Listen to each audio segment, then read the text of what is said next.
Hello guys and welcome back. We are starting our next section on proving trigonometric identities. And what we're going to do today is we're going to add two new identities to our arsenal when proving trigonometric identities. The two that we're going to add today are the sum and difference formula identities, and then we're also going to add the cofunction identities. Now, I don't have that listed there, but those are the two we're going to use. We're not going to use cofunction as much, but we are going to use adding sum and difference identities and the cofunction identities. So make sure on your trig identities you have those pulled up. So instead of going back and forth, I'm just going to use my phone here. And these are the identities that we are using. So here's your cofunction identities. There are 6 of them. One for each trigonometric identity. So you have one for sine, tangent, secant, cosine, cotangent, and cosecant. So make sure you are aware of those. We also have sum and difference identities that we're going to use, which are right here. So you have the sine, and when you add 2 angles, sine when you subtract 2 angles, cosine add, cosine subtract, tangent add, tangent subtract. So those are the identities we're going to look at today when we prove identities, okay? So here is your first proof. Some of these are going to be easy. Some of them are only going to take 1 or 2 steps. Some of them are going to be a little more involved, a little more algebra, but one that you can do. Now this first one is something that we have to understand, especially when we get into using these identities to help us solve trigonometric ratios. So we know that we're dealing with one of the cofunctions, and if you might ask, how do I know that? Well, just look. You have sine subtracted, 2 things subtracting each other. You have the pi over 2 and the x. You have the pi over 2 and the x. So you know that I'm dealing with this. Now, we can't just, this proof's almost done. The only thing that's issue there is the negative. But the reason we can't go ahead and use this identity, because this identity says sine pi over 2. Let me see something here real quick. Okay. It says sine pi over 2 minus x. Well, this is x minus pi over 2. In order to use this identity, the x needs to be negative, the pi over 2 needs to be positive. We have the opposite effect over there. So how, knowing algebra, could we get this to look like this? Well, you can factor out a negative from here. And when you factor out a negative from there, you can bring it to the front, it doesn't matter here. So I factored out a negative. And when you factor out a negative, remember the signs change in here. And you might be asking yourself, why can I just factor out a negative and put it in the front there? Well, it's this identity over here. Look how. Look, see a negative x on the inside, you can just pull to the outside, just like that. Do you see that? And so that's why we can do that here. So we have this. Now I can rewrite whatever's on the inside there as this.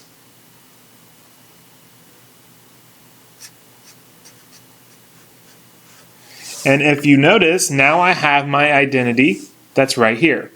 Sine of pi over 2 minus x is cosine of x. So you keep your negative on the outside, and now we have cosine of x because that's what that equals, and you're done with your identity.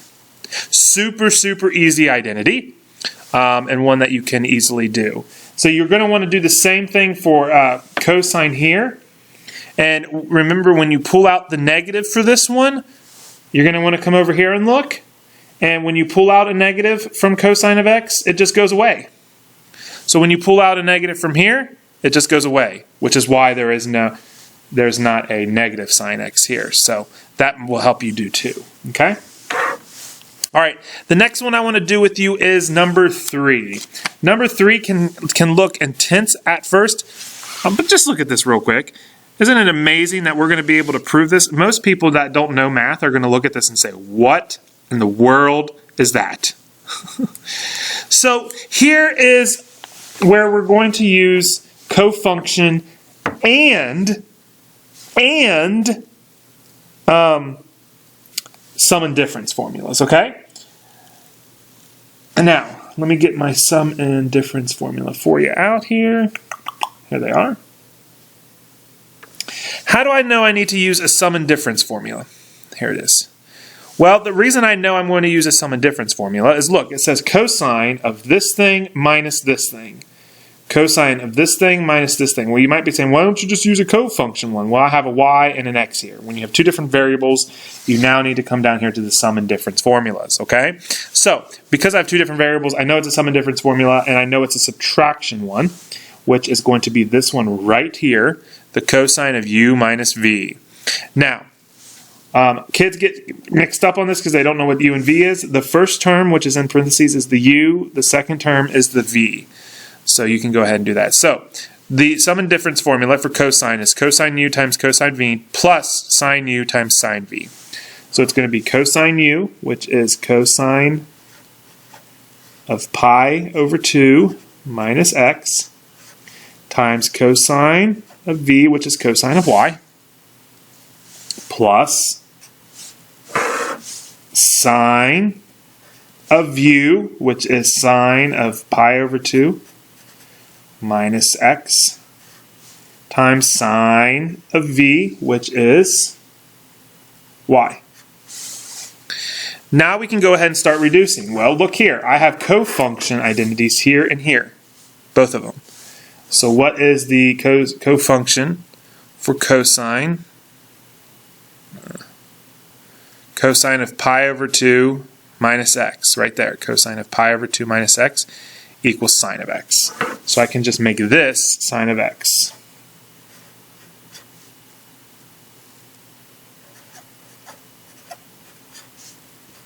And then what is sine of pi over 2 minus x? Sine of pi over 2 minus x? It's just cosine x. Now, how do I change this? I have sine x times cosine y, sine x, and while I read this, let me see if I can somehow get this to be on the same page here. Here we go. Look how that matches that perfectly. I have, and just change the x's for u's and the y's for v's, right? So I have, sorry for that glare, I don't know how to get that off there. Put that down a little bit there. There we go. So sine of u times cosine of v plus cosine of u times sine of v. Oh, look. So it's this top one right here. So I can change that to sine of u plus v or sine of x plus y, which is the thing I'm trying to prove. Okay? So, not too tough. It's just knowing how to identify those trigonometric identities we're using. Okay, so let's go to the next one I want to do. And actually, I want to do number 4 with you. Okay? So let's go ahead and do number 4 together. Here's number 4. And you're going to have to get your unit circle out. You're going to have to use your unit circle to help you along with this. But I'm going to start over here. I see that I have not a cofunction because I don't have pi over 2, but I have a sum, a sign that's sum. Okay?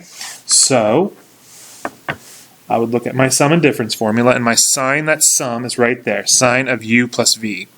It's sine u times cosine v plus cosine u times sine v. So help you out. Put a u here and put a v there to help you out, okay? All right, let's do this. Can you all see that down there? Okay, so it's going to be sine of u, so sine of x, times cosine v, so cosine of pi over 6, plus cosine of u, which is cosine of x, times sine of v, which is sine of pi over 6. Now, if you look at your unit circle, let me see, I think the unit circle's on here somewhere. Here it is. Bring this up. I can find cosine of pi over 6. Let me see if I can autofocus this a little better. I can find cosine of pi over 6. So I go to pi over 6 on my unit circle, and here's pi over 6. It's in green right there. And remember, cosine is the x value.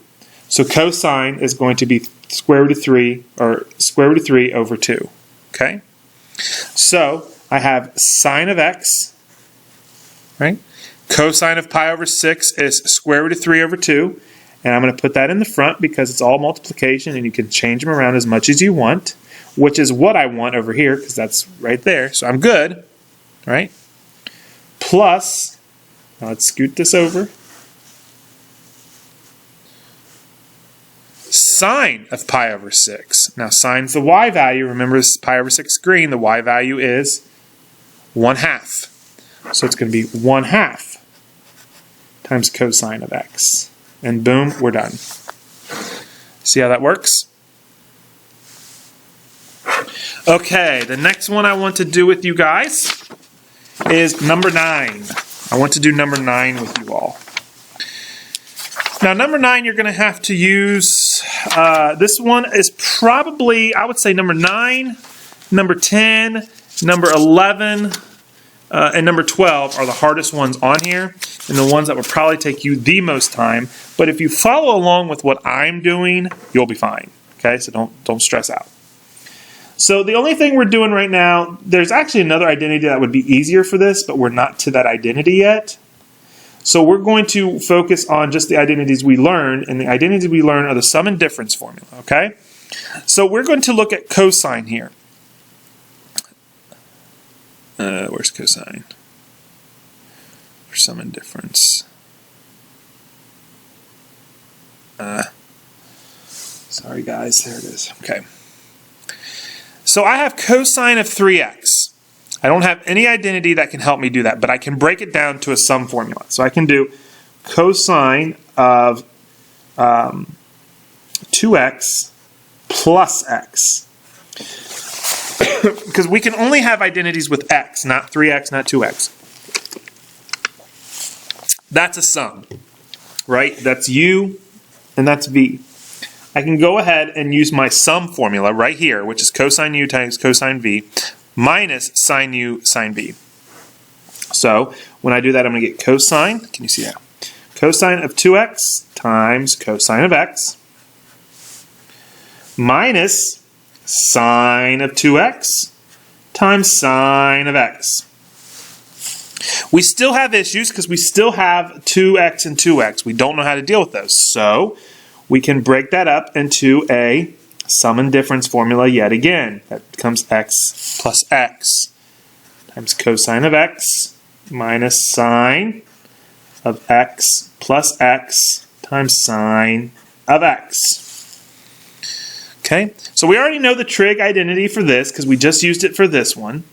So remember, it's going to be this cosine on the outside, because that's multiplied by this one right here, times whatever this sum formula is. And what is that sum formula? Well, it's cosine of u times cosine of v minus sine of u times sine of v, but they're both x's, so it's going to be cosine x times cosine x minus sine x times sine x.